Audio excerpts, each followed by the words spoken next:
everybody. Welcome to the Hallmarkies podcast. We are so excited today to be here to be talking about more of this last weekend's Christmas movies that aired on the 27th on Hallmark Channel.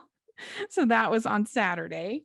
And they were some pretty fun movies. And there were three movies that we're going to talk about. It's Making Spirits Bright, Time for Them to Come Home for Christmas, and Christmas at Castle Hart.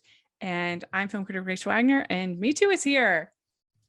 Hi, thank you for having me. Yes. And I know you've been on a couple times, but just so people, if this is their first time listening to you, why don't you introduce yourself? For sure. So I co-host a podcast called The Pilot Podcast, where one of my closest friends, BJ, and I review the pilot episodes of TV shows to answer your question, should I watch this? Because there's tons and tons of content. So why don't we save you hours by taking those hours ourselves to watch these shows and give you short, informative, sometimes funny reviews about these shows to let you know if they're worth your time. Yeah. And we are very honest with our reviews and how you can watch the shows. Sometimes we'll recommend shows as good enough to watch them their own. Sometimes they might be better for when you're cooking or you're a little bit distracted. And sometimes you can skip them altogether. Yeah, and I appreciate that you cover a wide variety. There's nothing that's off limits. You cover everything from anime shows to streaming Marvel shows to everything. And I appreciate that. Oh, for sure. BJ and I have such varied interests, despite the fact that we're very close. We don't like the same things. And so I will watch scary things and anime things and all of this. And he loves it. And then he will have to watch sitcoms, which I love, and he's not always a fan of. But I feel like it makes it for a stronger review, because if there is a comedy show, for example, that BJ ends up liking, then it's probably really, really good, because he's just not into those. So they break through the mold for him. I'm a sitcom fan, as you know, and the reason why I found you guys was actually when we were covering the nanny for the Francast, and you had done a episode where you were doing some nostalgic reviews of older shows, and you talked about the nanny, and so I said, I'm gonna have you on, and that was so much fun. Yeah, that's the one where we got to connect on the fact that we are both members of Hallmark Hive. We love these Christmas movies, and we love really what Hallmark has to offer. Yeah. And have you been able to see any of the movies this season? Do you feel like they've had a pretty strong season? I've really enjoyed them so far. I am not an expert like you in that I mix up Hallmark and Lifetime. So there are some I love. And I don't know if this is the strength of Hallmark's brand, but I tend to call them all Hallmark Christmas movies. So I can tell you some of the winter holiday movies I've really enjoyed. Yeah, please. I really liked Christmas CEO. I think that was a Hallmark one. Oh, interesting. You like that one, huh? Oh, no, you didn't? I didn't like it. No. I thought it was, okay, let me back up. Sometimes I like them because they are so, so good. And sometimes I like them because they are so absurd and they make me laugh. And listening to adults talk about toys in such a serious way, and then having her give up this CEO position. I'm sorry to spoil. Well, no, that's just what annoyed me, was that I felt like she shouldn't have to give up the CEO job. They're so rare when women are, CEOs of companies like that. And I'm like, and I just, that annoyed me. And the fact that he kept kind of shaming her for like wanting to sell products that actually like were profitable. Yes. Oh, it's all about money. Like, yeah, we sell toys. And so for that reason, I wasn't annoyed, but rather, and maybe it's because I watched it when I was home with my parents for Thanksgiving, but my mom and I just laughed the entire time. Yeah. So that's why it sticks out as a high point for me. I guess for one that I thought was like good is I really enjoyed Next Stop Christmas, because you just can't beat Christopher Lloyd and Leah Thompson in a time travel movie. Yeah. And did you know that the lead in that, Lindsay Fornesca, I think is her name, that she was the daughter in How I Met Your Mother? No, that's so Yeah. cool. They show at the beginning, like him telling the story too. I didn't realize that until someone told me. Like, oh, no way. Yeah, I really liked that one as well. I really enjoyed one called The Christmas Promise. If you haven't seen that one, I highly recommend it. I thought it was I very haven't good. seen that one yet. And I really liked one with James Denton called the Kiss Before Christmas. James Denton and Terry Hatcher from Oh Desperate yeah, the Housewives. one reuniting them and he wakes up as like a CEO Yeah. instead of being, yeah, that's on my DVR. That's on my Oh, it's list. so good. I hope you love it. I loved it. I'm sure I will. That's so cool that they Yeah. reunited them. That's the other cool part about these movies is that they'll bring together these nostalgic figures and Mhm. it just whether or not you enjoy the movie, and often I do, you just get excited to see these people sharing a screen. Yeah, it's true. And there's some that really try to do different things, and I appreciate that. But we're going to talk about one today that's just like a classic, and I appreciate that too. Like this is For a sure. Hallmark movie, and and that's always really fun too. And but I have to say, Lifetime, not to get into off network, but Lifetime has had kind of a weak season, I think. I liked the Reba movie fine. I liked the Smokey Robinson movie fine. But they haven't had one that I've loved yet on Lifetime, which is surprising because I'm last year they had a lot that were good. So I I don't know am what's going on there. saving I am saving, I think it's called a or Miracle in Motor City and Merry Little Christmas Baby for this weekend. And I feel like those two are probably going to be really, really good. Yeah. And I believe they're both Lifetime. Yeah, they were fun. That's the Smokey Robinson one, the Miracle on Mhm. Motor City. That was, but I don't know. I just they haven't had one that I have loved yet. And Oh, last year they had several that I really loved. So hopefully we'll get there. We'll get there with them. yeah. But anyway, so yes, let's dive into the Saturday movies, and let's talk first about Making Spirits Bright. And this is stars Taylor Cole and Carlo Marks. And it's Grace and Tony are from two separate families who are in the business of decorating homes for Christmas. Unfortunately, they have also been in a feud for as long as anyone can remember. But this holiday season, they must try to find a way to get everyone to work together in order to win a town competition that could save their livelihoods. So, overall, what did you think about this one? I liked it, but I think for somewhat similar reasons to Christmas CEO, where I think I was laughing both with the movie and at the absurdity of it. But that's the magic of Hallmark. I also would love to discuss with you Tony as a love interest because it felt like there were so many red flags. And I found myself thinking, Grace, go in the other direction. You have so much more potential than this. Yeah, I mean, it's true. I this is the one that I think is just a classic. This is not trying anything new or fresh. Uh this is a kind of just this is a movie that you could have seen from Hallmark in 2015, 2016. It's just sort of repeating those classic elements. You've got so your Romeo and Juliet of the Mhm. light lighting Yes. world. Um, and I I guess I wasn't as bothered by Tony as I maybe should have because I did think that they had really nice chemistry between the two of them. And I think that Carla Marx is extremely handsome. So that goes a long way. Okay, I thought he was dangerously handsome for a number of reasons. I'm so glad that you didn't ask, but I'm going to tell you anyway. Please. One, we encountered Tony having trouble driving on ice and snow. But, sir, if you are from this town and an adult functioning in this town, I do not know why you can't handle these roads. Grace It's helped him true. and she called on her Girl Scout past. Then he said that he failed really badly at his job and had to move back home, but didn't want to join the family business and just felt like we need Tony to figure himself out. And he needs to do that before getting with Grace. That's what I would tell a friend. In the world of Hallmark, of course, there is a happily ever after. But if a friend told me about Tony, I would say give him a little bit to figure himself out first.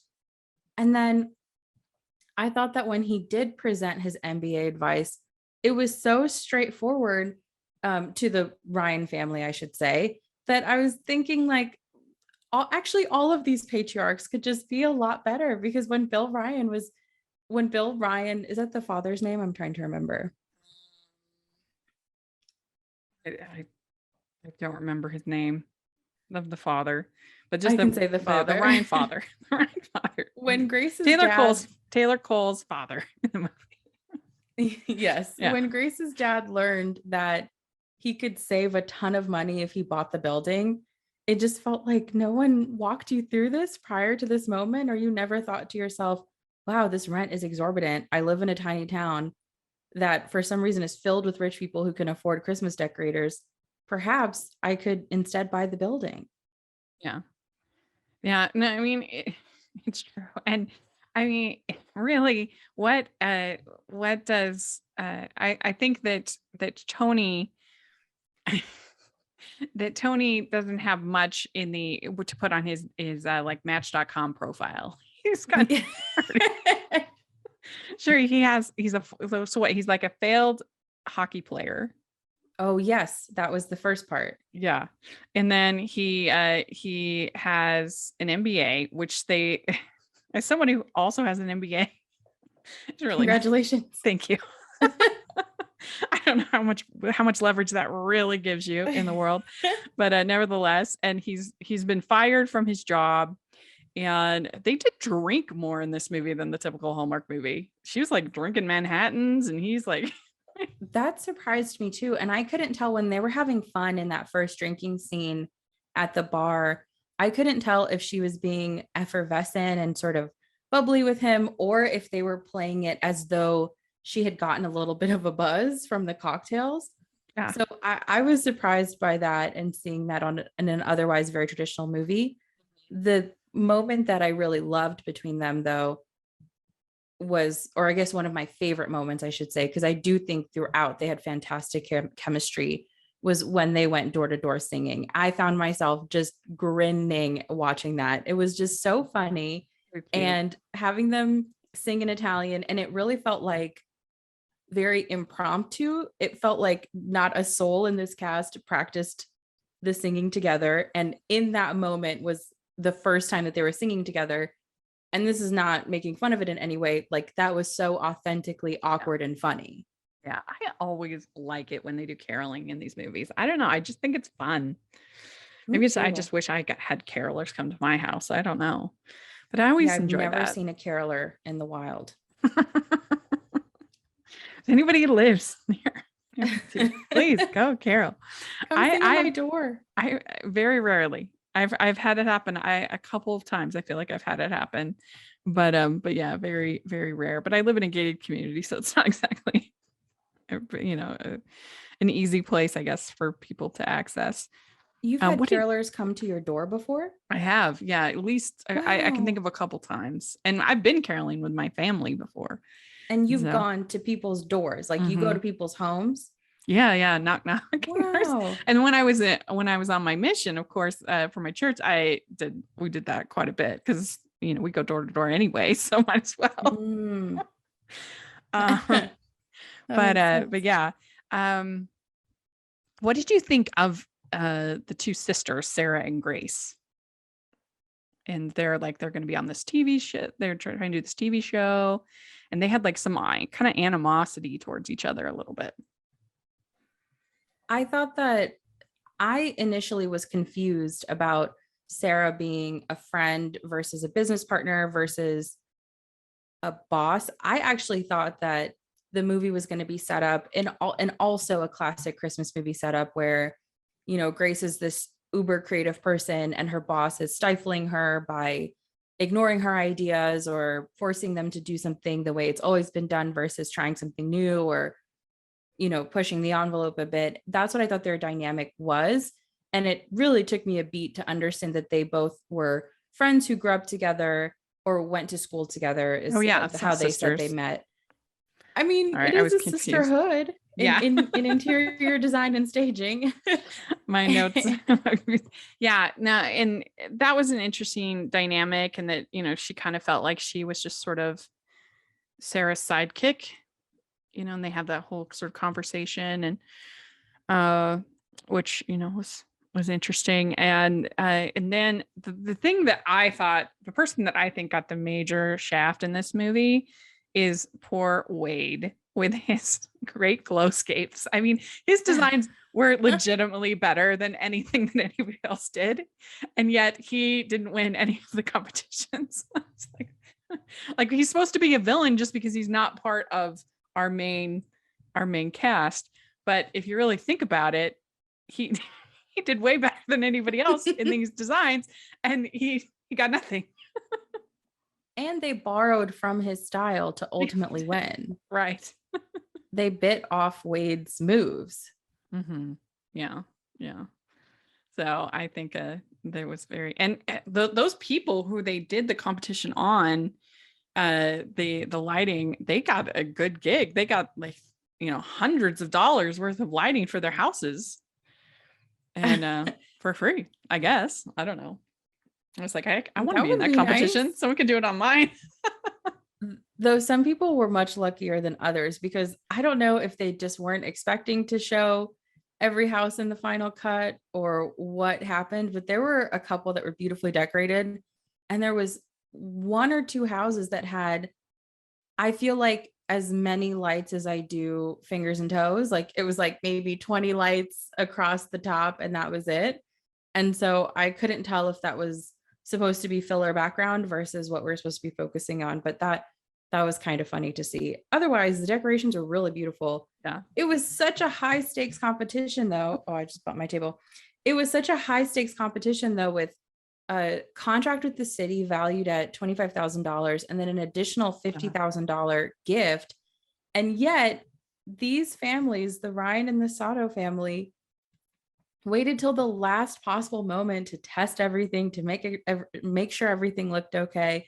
Right. And I just kept thinking, like, if this were me and my parents, we would have looked like, you do remember those old like Duracell commercials, the Energizer bunnies, or I might be mixing up brands. Right. But that's genuinely what my parents and I would have looked like. You would never see us stopping movement. It would just be a blur. It would be a blur in front of this house for all 72 hours. And then we'd press the button and do our damnedest to win $75,000 essentially.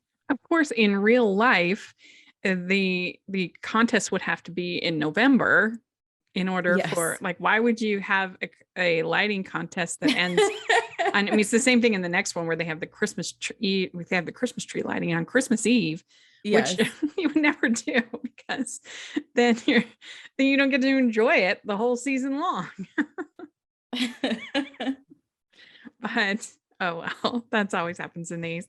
I mean, it is kind of funny that you would have this light fight between this. I mean, that this got real bitter between these families. Okay, I wrote down in my notes, everyone in this town at any point is ready to fight, physically fight. Yes. I was so surprised. The trash talking between the fathers already shocked me, because it was testier words than I imagine would run in one of these movies. And it made me laugh for sure. But I was like, oh man, they're really like coming for each other. And then people in the town were trash talking too.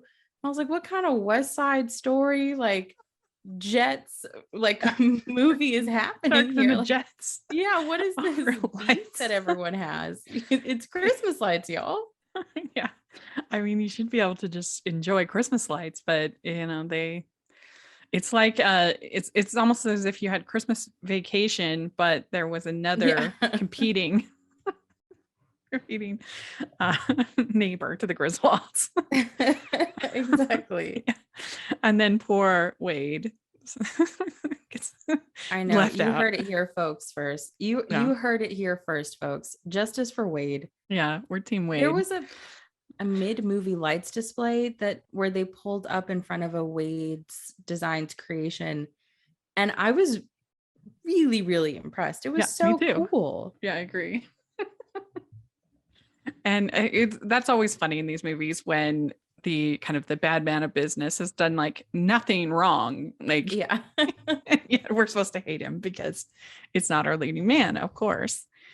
Um, but yeah, so they have some like fun banter between them, between Tony and Grace, and then his dad, Tony's dad, falls off a ladder, and so then they have to uh, bond together. They have to all work together to make it work for, now that the dad is injured, and so it all ends with them winning the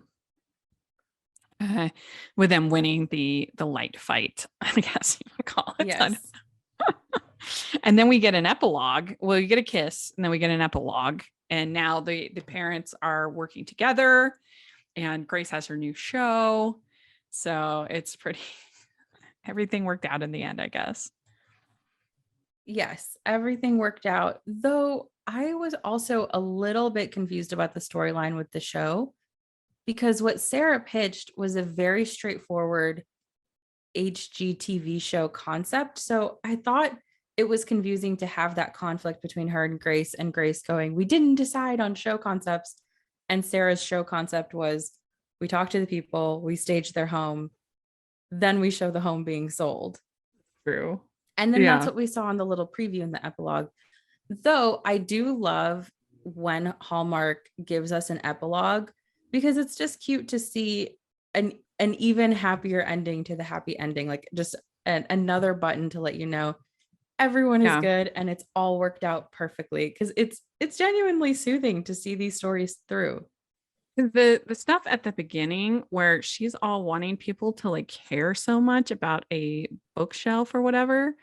And she's like, it's so and so furniture designer or whatever. And I'm like, nobody's gonna care about that on HGTV. And then she got so offended that Sarah was like, no, nobody cares about that. That's Yeah, true. forgot That's about very that. true. That's right. Yeah. Yeah. I'm like, what? Who even knows what furniture designers like? Oh, you can at least, I don't know. Maybe evidently somebody does. They wrote it into this movie. But most people, they just want it to look nice. They don't care that it's like so fancy. Yes, But she's like I the am not the Tiffany target of, audience.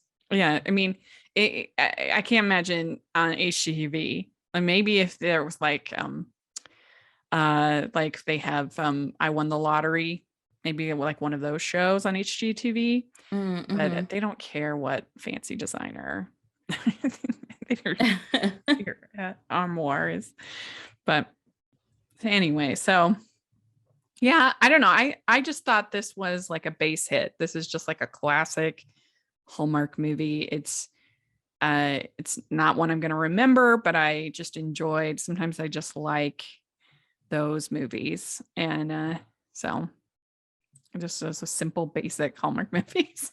Like, I uh, agree. It landed for me. It got the mhm, job done. This is exactly what I'm looking for when I just want a smile and I'm curling up on my couch with a cup of tea and I yeah, just want to take in, a mhm, nice, fun Hallmark movie. yeah. It was funny. I was recording last week with my friend Jonathan North, and I've gotten him to watch a ton of these movies. And he was saying about Candy Coated Christmas, which I wasn't the best, but he was like, I was in such a good mood and I just felt happy. And I'm like, you get it now. I converted you officially. That was so That's what it funny. is. Yes. Truly. Yes. So, how many crowns out of 5 would you give Making Spirits Bright? Oh, okay. It was a very base hitter, as you said, or please excuse me, Baseball Hive. I am unfamiliar with your terms, but this one, it's not a home run, but it's going to get on a base. And You that's did a it. good thing as I understand it. Yes. And so, but I would say for like a standard Hallmark movie, it's a really good entry into that. Yeah. So I would give it like a 3.5 or even a 4 Yeah. because it just was a really good one of the classic Hallmark movie structure. Yeah. And I would give I mean, I would give Wade like a 5. He was incredible. He did a great job. Yes. But I would give this movie, yeah, like a 3.25, I think. I would give it, or 3.5, around there. I agree. We'd like to take a second and thank our sponsor for this episode of the podcast. Cozy up with A Very Bavarian Christmas, a delightful Christmas novel by Katie M. Reed. Holly Noel Brigham is trapped back in her hometown, personalizing ornaments at the mile-long Christmas store, and she doesn't even like Christmas. As Holly works through fractured relationships and embarrassing misunderstandings, she stumbles upon love in the Bavarian-themed town from which she tried to distance herself. Best-selling author Crystal Payne says this about A Very Bavarian Christmas. If you're looking for a holiday-themed read that will warm your heart, but also make you think, this is the perfect pick. The storyline and characters draw you in from the get-go, and you'll find yourself relating to their struggles and cheering for their victories. Available in paperback, ebook, and audiobook. Pick up A Very Bavarian Christmas for yourself and the Hallmark fans on your list at averybavarianchristmas.com. That's averybavarianchristmas.com. All right. Well, let's talk about time for them to come home for Christmas. Have you been aware of this series of these movies that we've had time for me, time for you, time for us, and now time for them? I honestly did not even connect that all. I just thought it was a coincidence.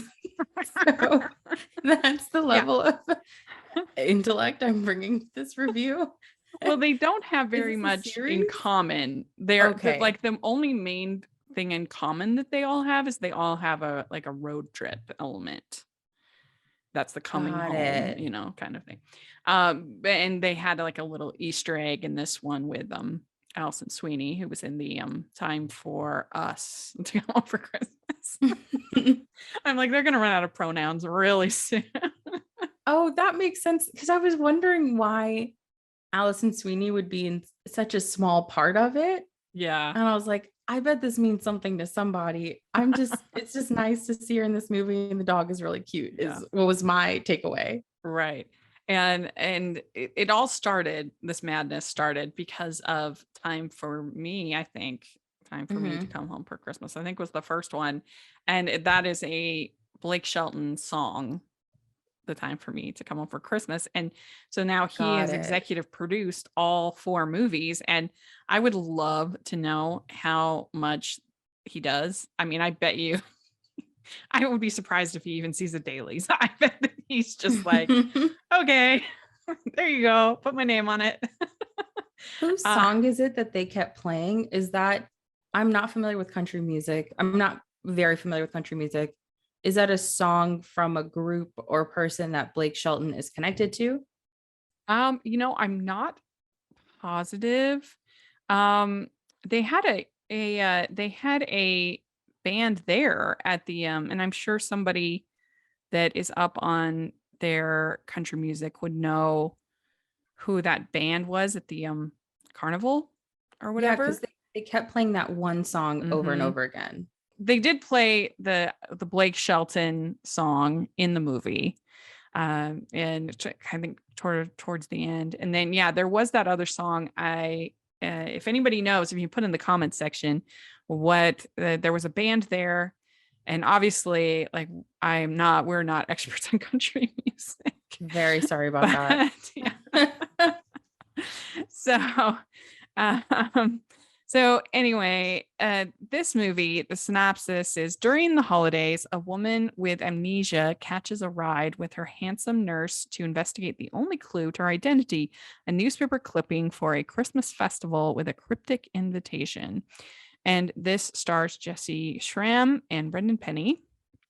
And I have to say, going into this, I was very skeptical because I haven't been like the biggest fan of the series so far. Like they just been kind of bland to me, these movies. They haven't been my favorite. And also, I'm not the biggest Brendan Penny fan.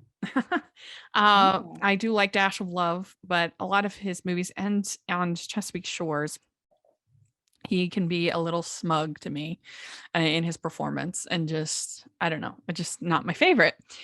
So I went into it a little bit skeptical. I do love Jessie. She's one of my favorites. She's been on the podcast many times, and we love her. So I was excited about that. But I might have given it a coal in the preview. I was not very lucky. I was pretty skeptical about it. So I actually ended up enjoying it a lot more than I thought I would. And I thought that it was actually pretty sweet and well done. And I thought that Brendan did a good job, actually. And it was one of the better roles, I think, that he's ever done. So overall, I enjoyed it. What did you think? I loved it. I actually thought that I was actually very interested in watching this movie. And it's because I love this genre of Christmas movies, of Hallmark movies, where if edited even a little bit differently, we are building toward a horror movie. Like, this is a scary movie wrapped in red and green, in that So true. she has no idea who she is. She has no idea what happened, why she is where she is. And all she has is this note. And it feels like this could end in tragedy and very, very scary things, or by a Christmas tree kissing a man that you will now love for the rest of your life. Yeah. And so I was also really yes. like, when we'll talk about it more, but when her sister goes up to her and is like, "How dare you are here?" I was like, whoa. Yeah, I thought that was going to be juicy. And the flashback where she's talking to her sister's husband, and she has that flashback of memory of him saying, "Please don't do this." That was so juicy. And I thought we were setting up for something. And then I was like, no, it's Hallmark. Like, Yeah, that's the same thing that I was like, is she like cheating on it with this Yeah. guy? Like, that's what I thought. And I'm like, no way, they would never do that in a million years in Hallmark. But if it hadn't been Hallmark, if I was watching Lifetime channel, then I probably would have gone there, because it did feel that way. And she was so like mad. And I feel like what she did with basically like getting a job and not working, like, was not like quitting her job and not working is not something that deserves that kind of anger. Like, I don't understand why she was like, "How dare you come here?" Like, what? Yeah, I didn't grow up with sisters, so I don't know. I don't know how y'all folks with sisters operate, but I come from a very close family, so it made me laugh, the notion that that fight could lead to a full year, because I think it was so absurd to me that it really took me until the final chunk of the movie to realize that they really had not seen each other since the prior Christmas, all because Rebecca was like, "I'm going to freelance." And then her sister lost her mind at that. Yeah, I mean, I have 3 sisters, and Oh, yes, please let me and know which yes, ones you haven't spoken to in a year because they chose to freelance. I mean, yeah. I mean, granted, my sisters, 2 of them were living in England for a long time, so I had a harder time, like communicating and chatting with them. Mhm. But yeah, whatever they do for their career, like, as long as they're not asking me for money, like, I don't Yeah. understand. Like, I mean, and if they needed money, I mean, we probably could work something out, but like, as long as it has no impact on her. Like, I just don't like, yes, I get it. You're like caring about your sibling, but being actively angry about it makes no sense. I mean, I can't imagine being like to one of my sisters, being like, "Well, you're not doing the career that I feel you should be doing, so I'm not going to speak to you ever again." Yeah. And then what made me laugh is that I mean, again, this movie was very beautiful. So I'm not here to exclusively make fun of it. I really enjoyed it. Mhm. But with the sister and her family, the other thing that made me laugh and made me think, like, with a touch of editing in the other direction, it is now a scary movie, is the fact that she was prepared to just raise a child. She was like, "All right, I guess I'm a mom," because of that sweater that was in her suitcase. And she would have married, or thought that she was married to this man, and she would have raised that kid. Yeah. Yes, the other thing too that was just like interesting about this movie was that um that and she would have an astronomical hospital bill. Like Yes. staying at that hospital. I thought that after like one day she would like go over to his house or something like that. And that would because that's what they did in Christmas to Remember. Do you ever see that one with Mira Sorvino and Cameron Matheson? Yes. Yes. It's kind of a similar story. Mm-hmm. And he Mm-hmm. ends up going to his house. And I thought that's what they were going to do. And then she's just there for like wandering the halls of the hospital for like a whole, like over a week. That would be thousands and thousands of dollars. It felt very Eloise at the plaza. And I thought it was Yeah. actually really sweet. I think one thing that I enjoy being reminded of, no matter how sometimes absurd or unbelievable it is in a movie, is the kindness of strangers. So many Yeah. people were like we saw the nurses give her clothes, we saw people give her money, we That saw was people very give her sweet. supplies. It was just really nice. Like it's nice to have reinforced that in the world, if something were to happen, there are good people out there. There are the helpers, as Mr. Rogers would say. Mhm. Yeah, that was very sweet. I really appreciated that too. And that she was taken care of by the town. And so I guess that would they probably wouldn't charge her thousands of dollars. But I'm thinking like this could be a very expensive bill. But I don't drink. Do you drink coffee? I don't drink coffee myself, but I feel like the combination of cherry pie and coffee doesn't sound good to me. So I am not a coffee drinker, but I used to work at a diner.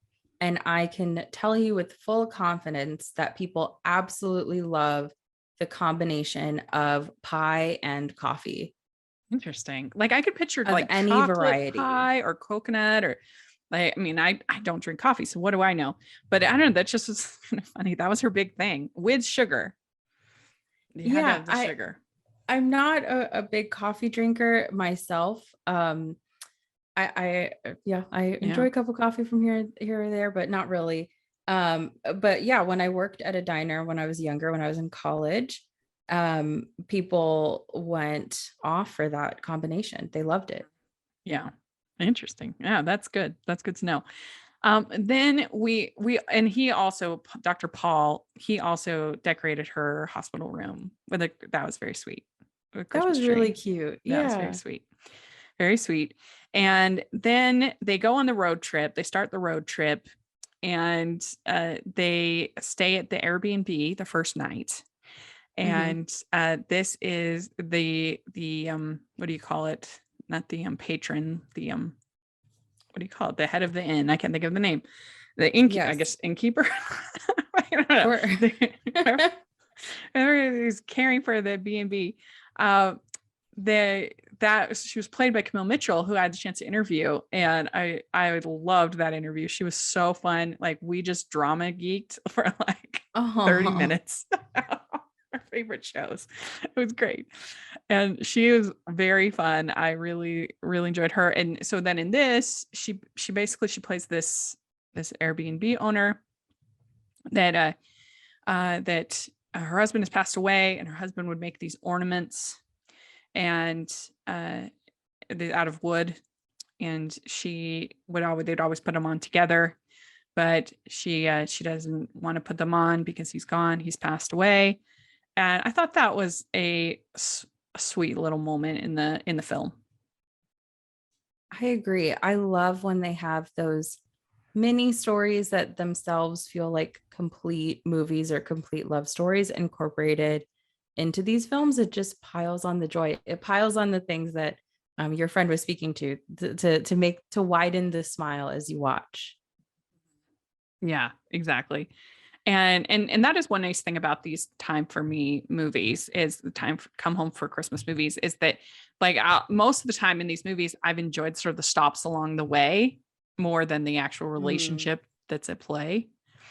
And so that would probably be the case with this as well. How And did you feel then about their chemistry? I thought it was pretty good. Like I said, I'm normally not a big Brendan Penny fan, and so the fact that I like enjoyed it as much as I did is kind of says something. What did Nice. you think? I liked it. I thought that they were lovely together, and I think that they had sort of an awkward chemistry to navigate because Mhm. she didn't know if she was married with a child, Right. and so I think that was played really well. And Mhm. he also was falling for someone he didn't know. She was Jane Doe for quite a bit of the movie, which I guess is funny because she was in the Jane Doe mysteries too. Well, yeah, good point. No, that's a deep cut right there. That's going back. Hallmark. And but the innkeeper, she gives her a journal that she starts writing in. It says, God gives the strongest soldiers the toughest battles. That was very sweet. Very sweet. Yeah. And what you want from this kind of from Hallmark movies and mysteries, Miracles of Christmas story, you want that emotion, you want that those themes to be explored. And she does have her first kind of like flashback when she put on the earrings. Mm-hmm. True. And I mean, and they went all out in, they didn't just give her like, some jeans. And I mean, they gave her accessories. That was, That's true. They made yeah. sure they were like, this lady does not know who she is. So let's start with style. Yeah, that's right. Let her get to know that first. And so then they go and they're at his sister's house or brother. I can't remember. His sister, right? Sister, I Sister, yeah, his believe. sister's house. Mhm. And they have dinner there. And what do you think of that? I'm gonna have scalloped potatoes first. First thing, I actually initially did not see the meat. So I thought they were going to eat scalloped potatoes and what I thought was just a bowl of lettuce. I was like, I don't know what kind of health diet this is. I know we're supposed to believe him as a medical professional. So I thought that was actually part of the joke because I didn't see the big, I don't know if it was a turkey or a ham or something. Yeah. And I loved the mini storyline of him wanting forgiveness Yeah. for not being as close to his brother. That really pulled at the heartstrings. That scene with his sister-in-law, or I guess his brother's widow, was really, really beautiful. Yeah. And I thought that that could have been explored even more in the movie. Yeah, I agree. I thought that was a really good part of the movie. That he feels all this guilt because he wasn't there for his family when his brother passed away, Mhm. and so I think that was good. Yeah, I mean, just that you've got the like gratuitous Campbell soup product placement. They're on Oh right on the yeah. counter, and then pulling out this scalloped potatoes. We already had the green bean casserole already once this season, so I think maybe that's why they felt like they couldn't do that again. And what will they do next? Yeah. I mean, that obviously they must be effective because they keep doing them, and people in companies keep paying to have it, so they must see some kind of return on their investment. But I've always thought it was just so weird because I just can't imagine anyone being like, "Ooh, I better go get me some Campbell soup," because they're eating it on this Hallmark movie. But I guess it's just like the subliminal, you see it, and I don't know, that whole product placement thing always kind of weirds me out. That's true. I definitely have found myself watching something, and I don't know that I have gone for a specific product. Maybe I have. Who knows how well I've been plugged into the matrix, but sometimes you'll see someone in a movie or show just enjoying like a great plate of tacos and you're like, "Oh, that's exactly what I'm Yeah. going to do for dinner." 'Cause they've done even studies where they have like a very faint, like fizzy sound playing in Mm. in the background of a movie or whatever. And so it's not even like a prominent product placement like they do so clunkily here. And they've studied that just hearing that subliminal little, pop sizzle of a can of cola, that people order more soda after watching Oh, something like that. Yeah. wow. I I remember when we typically took my marketing for my MBA, my I marketing was gonna class. say, is this the MBA coming out, Rachel? I really Like, is. are you taking us to class? Also, there's lots of weird things like that. The fact that almost every single food sign is in red and yellow because that is the most like makes you think of food, and it's the most like appealing, eye-catching combination. If you think almost every single food chain is Oh, red and yellow. wow. It's almost because it's like a little bit, I'm gonna use gentle language here, almost like garish. Like Mhm. it's almost, it's ugly enough to stick out, and then it comes all the way back around to attract you. Yeah, because like McDonald's, Fascinating. Wendy's, Yeah. they're all red and And yellow. like food brands Mhm. too. I mean, that Chick-fil-A. Campbell's can Yeah. had a red thing on it. Yeah. Yeah.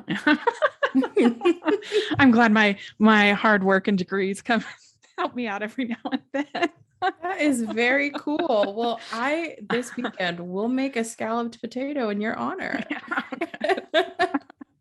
But they end up at the diner where they have the big debate about what is better, eggnog or hot cocoa, and where do you stand? Okay. Hot cocoa I can have at any point. I could have a mug of hot cocoa right now if my boyfriend can hear me in the other room, and maybe one will appear. Get the pot on now. I will say though that eggnog just feels more special for this time of year, because it is, for me, I don't like when things are too sweet, which is like what they call like millennial proverb, right? Like it's not too sweet. Right. But this time of year, bring on the eggnog. So perhaps that wins because hot chocolate I can have anytime and enjoy it. I can have it in March, in July, and this month, but eggnog I would only enjoy probably between like Thanksgiving and New Year's. What about you? Yeah, I mean, I actually like the lactate, like the lactose free eggnog better than the regular eggnog because it's like Ooh, it's like less thick. Like I like it a little more drinkable. If that that's true. makes The sense. texture is off too. I Yeah. often have to put it in. Okay, this is an aside that you can edit out later, but I'm actually going to type that to add to my grocery list. I didn't know Lactaid did that Yeah, because they do. You want to get the eggnog is also lactate milk. just so creamy and like too creamy sometimes. Hmm. Yeah. And so I like to either if I have regular eggnog, I like to dilute it a little bit with just like a little regular milk. Just it's not so strong. But I'm Same. with you. And then a little bit of nutmeg on top. Gotta have. Mm, But I love yes, hot cocoa as well, especially if it's milk, like real hot cocoa. That is delicious. I agree. A real hot cocoa. And then there's such a variety you can do with it. Yeah. Um, If any hot cocoa makers want to sponsor the podcast, we're ready to go. Or eggnog. yeah, Campbell's soup, call us. We Yeah. will scallop potatoes Yeah, we while will. we sip our drinks. Don't worry about it. Yeah. I mean, I can't eat stuff like casseroles very much anymore because they're too salty. I have to be careful about my salt. Mm-hmm. But but like I like a good casserole. Yeah. That's comforting. But anyway, and so as you said, they find her luggage and there's some children's clothing. And so she thinks, "Oh my gosh, I can have a daughter. What's going on?" And so that would be pretty wild, pretty crazy to not know, if you had children or, that would be crazy. But we also, they go into this church and they hear, Oh Holy Night, I think. Mm-hmm. And, that was beautiful. Very nice, I thought. I thought that was a beautiful rendition of that song. I think my Mhm. favorite is Mariah Carey's, but that one Yeah. was really, really beautiful. Not, Yeah. not everyone has to compare it to the Christmas Queen herself. Well, I kind of usually when people start to sing "O Holy Night" Mm-hmm. in these movies, I cringe because it's such a hard song to sing, and True. usually they can't sing it because it goes a whole octave. It's like the national anthem, very difficult. Yes. and and so, but in this case, because it was the choir, it was beautiful. It was very good. I like the song. It's just I prefer it was sung well, and they did here. And then there's the dog, and that's when they meet Allison Sweeney. So she's there, and that was fun. I thought the reveal with the dog was going to be that she would follow it and it turns out to be her dog and then it would lead her home. That would But be I loved good. seeing surprise Allison Sweeney instead. I was Yeah. like, this is great too. A little Chronicle Mysteries in the middle of this. Yeah. So then they finally make it back to the Christmas tree lighting after he's talked to his sister-in-law, and she remembers her name is Rebecca, and so that was pretty exciting. But then she also remembers this guy Mark, which we didn't really say that is on the it's on the newspaper clipping that she had with her. It says, "Please come, Mark," about the reason why they're going to the Christmas tree lighting, which Yes. again, there's no way that this would be on Christmas Eve, but whatever. I mean, then they don't even get to enjoy it at all. You'd want to have it like on Thanksgiving Eve, I think. But anyway, and so she's like looking all around, and then she sees Mark, who is Brendan Zub, who I love. He is a really fun actor, and they give a big hug, and she finds out that it's her brother-in-law, and then her sister, like we said, comes up and it's Lisa Drew, who I love, but she comes up and she was just like, of course she would come here, and I was like, what? I was really surprised. I definitely sat forward in my seat during that scene. I was like, okay, where is Hallmark taking this one? Yeah, I mean, I was just, that was just not a response that you would give to your sister who just decided to freelance for a career. Blogging, we're done. And so then we have this is when we have the moment between the sister-in-law and Ben, and he apologizes, and how proud Ben was of Paul becoming a nurse, and the message of forgiveness, and then we get Rebecca, I guess, making up with her sister, and she decides to stay. But Paul is gone because he had seen her hugging Mark. And so then he had said earlier what hotel he was going to be staying at. And so she goes and finds him. And then they're going to be together. It's going to be great. So I thought it was lovely to see her make up with her sister. Despite not understanding the conflict, I always enjoy when they have relationships like that, friendships, sibling relationships, because sharing that love over the holidays, not to make this a PSA, is just as important as sharing romantic love. Not everyone has romantic love, but people have people that they love in their lives. Mm-hmm. So I love when those relationships are valued. BJ is not my romantic partner, but he is one of my highest priority relationships. And so I love seeing friendships, sibling relationships, things like that. So that was nice. I agree. And I do think this is one, we have a series called On Friendship every month that we do with my friend Elisa Lucas, who is actually she's a communications PhD who particularly focuses on friendship. So literally like studying friendship is her job, which is awesome. And this would be the kind of movie that I think we could have really good conversation about all these different relationships, sibling relationships on both sides of the couple. You've got the friendship relationships, you got the people they meet along the way, kind of a thing going on. So yeah, I overall enjoyed it. Like I said, I went into it kind of not expecting much, and it gave me more than that. So that's good. And so I think I would give this one 3.5 out of 5 crowns. What would you give it? I agree. I'm right there with you at 3.5. I really enjoyed this one. And one day I will understand the country music references within it. Yes. So yeah, if you were listening and you got all those references, because they definitely were. There was that band there that I think we were supposed to recognize, but I didn't. True. We'd like to take a second and thank our sponsor for this episode of the podcast. It's the Hallmarkies merch store.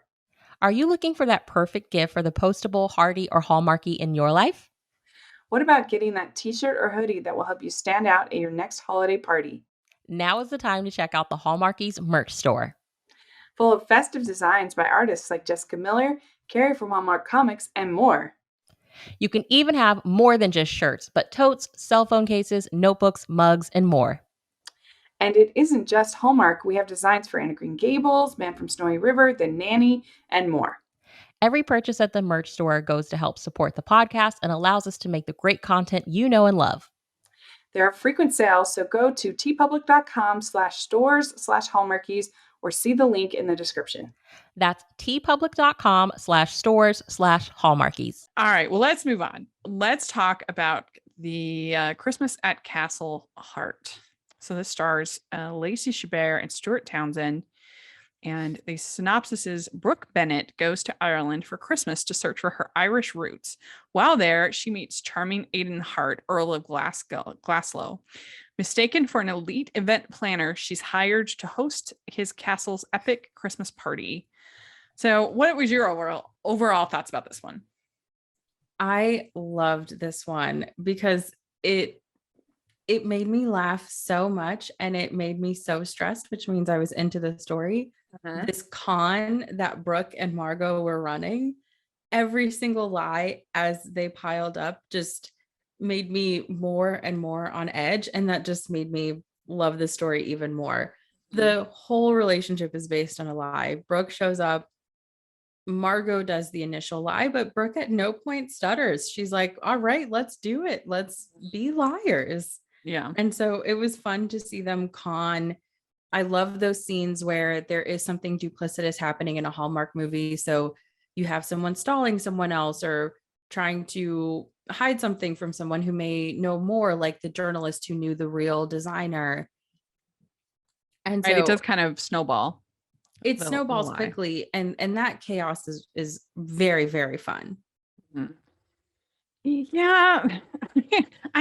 The thing about it, the lying, I think, did have some fun moments, but all the party planning I thought was pretty boring, if I'm honest. I was just like, couldn't they have given them something else to do? I really do not care about like what they have for the food, for instance, at the party it was just, I was just getting really bored. And I didn't think that they had very good chemistry between Stuart Townsend and Lacey. I mean, I love Lacey. I love her. She had my favorite movie last year on Hallmark Channel with The Christmas Waltz. I loved that movie. And, I loved Winter in Vale. I've loved lots of her movies. But I was just like, oh my gosh, I'm so bored. Just them talking about planning this party and, where are we going to have the party and what do we want in the party? And I just wish that they had focused the movie on her finding her relatives. I thought that whole plotline was way more interesting than all the like machinations about the party. And yeah, I think that there were some moments there, between with the lying and everything that kind of was starting to get some tension. But I don't know. This one was my favorite. That's which is fair. Interesting. Yeah. Yeah. I just found the lying to be so funny that I don't think I minded the rest of it, but I do agree in specifically talking about the party planning. If they're positioning Brooke's character as this person who is this party planning expert, then I think they should have done more to make it seem more interesting. Everything appeared like something that you or I could have put together, especially you with your MBA, that you or I could have thrown together. It didn't feel like this. It didn't feel like a Wade's light design where we're like, okay, an expert is at work here, right, and they're about to show out. It just felt like a woman who landed in this castle somehow, conned her way there.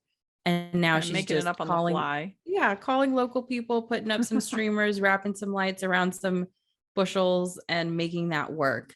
Yeah. I agree that I felt like the finding out about their father, that storyline to me felt forgotten.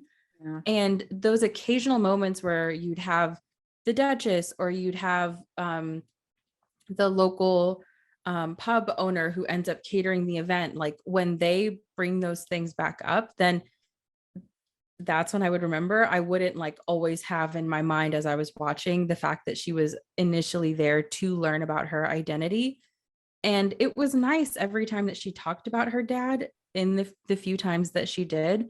So it would have been cute to see, like, you know, flashbacks, or seeing them try the odd foods that he may like, or just getting to know the culture a bit, or even meeting a few O'Reillys. I thought that was funny at the beginning where they go to the pub and and the pub owner's like, O'Reilly, and everyone raises their hand. Yeah. I thought it'd be fun if there's a scene where they're like talking to a bunch of dudes who could have been her father's age, that share that last name. Yeah. Well, yeah, and there's a lot of people who know the name Monahan too, which was funny. And yeah, evidently like her boss is so famous that all the way from New York to Ireland, people know, and they're willing to give up this gig because they don't want to be associated with this charade. And I'm like, wow, that is a lot. And and that was that the caterer was going to quit because of this. And then you have kind of Brooke getting mad at Margot at that point. I did in general like Margot. She was kind of, I would be frustrating if I actually had to deal with her, I would be a little bit frustrated by her. But like as a character in the movie, I kind of liked her performance, and I liked her. She was fun, I thought. Yeah, I thought she was really good comedic relief. I loved that scene between her and Brooke, where Brooke comes back from her first date with Stuart or with Aiden, and Margot is on the couch eating the chocolate covered almonds in a fancy robe, reclined, like not even fully sitting up, and complaining about her day. And I loved the way that she played that. It made me laugh, like sitting in this actual lap of luxury, enjoying these luxurious items and complaining. It was a good funny beat. Yeah, that was good. And they had pretty good chemistry, the two sisters. I bought them as sisters. Me too. But what do you think about the chemistry between Aiden and Brooke, I guess? I also didn't think it was that strong. I believed it in the end, but I felt like a woman conning a man that she thought was like nice or something. Maybe she feels kind of bad about the con. And they were doing party planning activities together. It didn't feel like two people getting to know each other and falling for each other. Yeah, I agree. I don't know. It just felt more like almost a brother-sister dynamic than a romantic dynamic, or just like a friend dynamic. I don't know. I just wasn't feeling the spark. Yeah. And but they do a lot of fun stuff. They go dance, Irish dancing. They go get a Christmas tree, and they are baking, and he gives her some fancy dresses. Yes.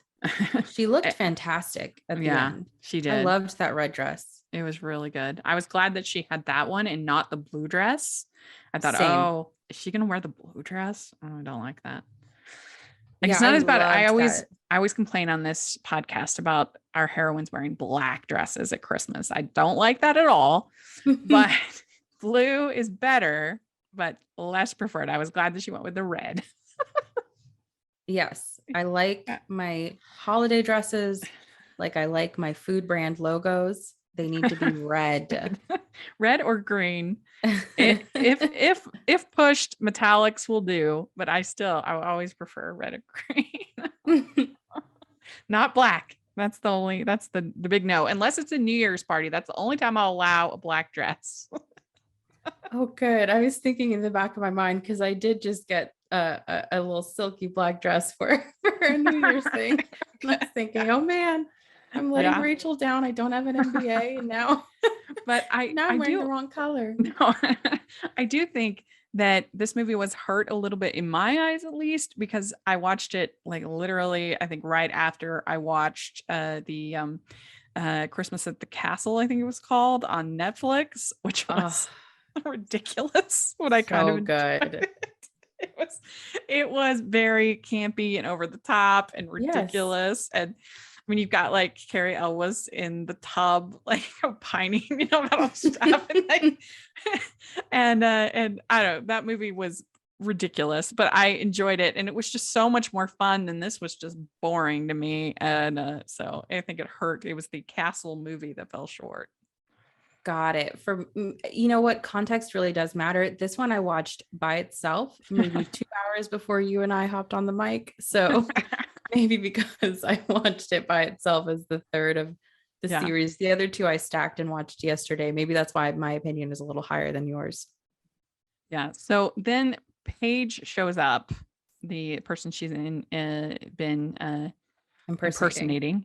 Mm-hmm. And so she's outraged. And then everything blows up in their face, and she's of course just about to tell him. She tries to tell him like 3 or 4 times, and he is just not allowing it. But then Paige blows the cover, and Aiden is upset. How could you lie to me? Which is one of my least favorite tropes in these movies, is when because when you do the fake fiance, fake relationship thing, it's hilarious. We love it, but it's only fun, or the lying in general. Lying is fun in these movies, but it's only fun if it's not taken that seriously. When people like, what you want a response, obviously, because you need it, but it needs to be quick and done. Otherwise, it just kind of spoils the fun of it all, and you just need to be like, oh, this is going to be a funny story we're telling our kids. That's the proper response to these movies, when they're all like, how did you lie to me? Oh, then I'm like, oh, you ruined it. You ruined the fun. But they find out they're not professional event planners, and the lies just keep coming. And but then the I guess Duchess comes. I don't care that you're not official event planners. I don't care that you're not Paige, that you've been lying to us. You're good. You did this great job of this event, and so there we go. And then Brooke then apologizes to Aiden, and we get our kiss. And he tells that he's waited his whole life to meet someone like her. Liar. So maybe he got the final con of them all. Yes.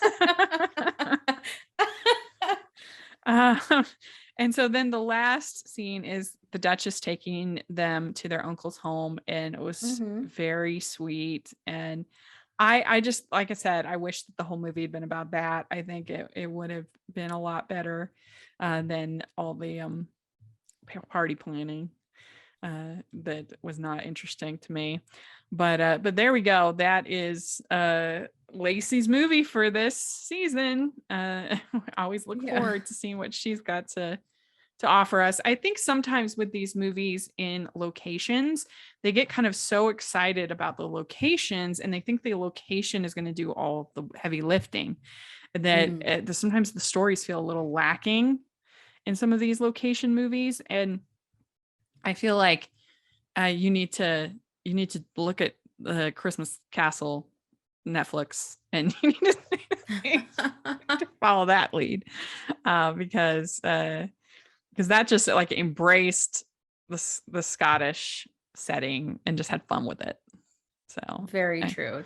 And that's why I wanted more moments with like friends of her father's or siblings or things. Like, find some old Irishmen and ask them about your dad. I thought that could be so cute. Like that moment at the end where the Duchess brought them to that family home. I was like, oh man, this could have been much more of this movie. Yeah. There was a movie this last summer that kind of made me think of that basically had kind of that post called Finding You. Mm. And it's about this girl who goes over to Ireland, and she's studying over there, and she starts to look into kind of her family and her family roots, and it was cute. It was one that nobody saw, but I enjoyed it, and I think that kind of plays this sort of story. There's a romantic element to the story where she's like falling in love with this kind of Game of Thrones-ish actor that's not as good, but Yeah. it has Vanessa Redgrave is in it as her, like, I think her Ooh, grandma. okay. It was a good movie. I liked it. So that's something, if you're into that kind of story, that I would recommend. So I will check it out. Thank you yeah. for that. So what would you give this Christmas at Castle Hart out of 5 crowns? I would give it a solid 2.5. Ooh, lower than I thought you were going to be coming in. Well, initially I was thinking 3, but then Yeah. I realized I gave a 3.5, like around a 3.5 to the other 2 movies, and those were so delightful. I love lying, I love conning in my Christmas movies. But I agree that when you say it, it really does make me think, like, I zoned a lot when they were talking about the canapes that they wanted to pass at the party. Oh. So that's what makes it like a 2.5. Maybe I'll bump it up to a 2.75 or something, because I surprised you, and I don't want to get in trouble. Well, with the because I was Hallmark going to give it a crowd. 2.5 because it does look nice. Okay. It has some nice moments. I just overall was kind of boring to me. So yeah, I'd give it 2.5. I think 2.75. That's a good spot for you. I think. Very good. All right, we did it. Well, let us know what you think of these 3 movies. Did you enjoy them? Let us know in the comments section. And or maybe you didn't. Let us know. We'd love to hear your thoughts, or on Twitter. And so, Mitu, thank you so much for coming on and doing this. Really appreciate it. And why don't you tell people how they can follow your podcast and you on social media and all that fun stuff? Thank you again for having me. I always enjoy connecting with you and chatting about these movies that I love that BJ won't watch. So this is my outlet for that. You can find episodes of the Pilot Podcast, co-hosted by BJ and me, at the Pilot Pod on Twitter, Instagram, and TikTok. And then you can also find episodes on our website at thepilotpodcast.com. And then we're on all of the streaming platforms. And so you can find us on Apple and Spotify and all those too. Yeah, y'all really should check it out. It's really good. And you can find me at Rachel's Reviews, all of our social media, iTunes, YouTube, and on Rotten Tomatoes. Please take a look at that. I also am posting on my channel. I have my recap where I recapped 22 Christmas movies that aired over Thanksgiving weekend. So please take a look at that. I would really appreciate it. But then also make sure you're following the podcast at Hallmarkies Pod and Hallmarkies Podcast, all of our social media. And if you are listening on iTunes, please leave your 5-star reviews for us. We appreciate that so much. And it only takes a second of your time, and it means a lot to us. And if you are listening on YouTube, please give this video a thumbs up and subscribe to the channel. We appreciate that so much. We also have our Patreon group, which is really fun. And we have our merch store, which has tons of festive designs and everything that you could want for the hearty, Hallmarky, and postable in your life. So check that out. And thanks again, Mitu. I really appreciate it. And we'll talk to y'all later. Bye, everyone. Merry Christmas. Bye.